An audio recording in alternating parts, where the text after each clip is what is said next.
আলহামদুলিল্লাহ ভাই, ভিডিওটা শেয়ার করে অন্যকে দেখার সুযোগ করে দিয়েন। আজকে আমার মনের আশা পূরণ হয়েছে। এই যে দেখতেছেন এতিম বাচ্চাগুলো, কে একবেলার খানার ব্যবস্থা আমি করেছি আমার সামর্থ্য অনুযায়ী। আপনারা অনেকে দেখছেন আমার ফেসবুকের 3 মাসের ইনকাম আটকাই গেছিল।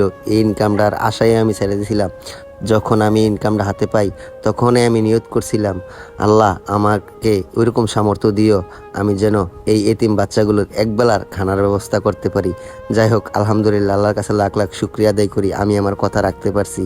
এই যে দেখতেছেন আমার ভাতিজা এবং কি ফরাদ ভাইকে নিয়ে এই বিরিয়ানির আয়োজনটা করি। আমার খালাতো ভাই মাসুদে অনেক কষ্ট করে প্যাকেট করে দিছে। তো আমার ভাতিজাকে নিয়ে ফরাদ ভাইকে নিয়ে এতিমখানায় চলে আসলাম। এই যে দেখতেছেন সব বাচ্চারা অনেক খুশি। আমার তে আজকে জীবনের অনেক শান্তি মনে হইতেছে, নিজেকে ধন্য মনে হইতেছে। আমি একটা এই অবস্থা থেকেও আজকে এই বাচ্চাদের পাশে একবেলার খানার আয়োজন করতে পারছি।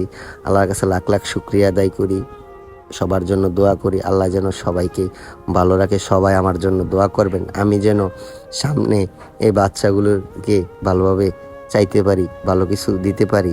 আপনারা আমার জন্য সবাই দোয়া করবেন, এতিম বাচ্চাদের পাশে থাকতে পারি।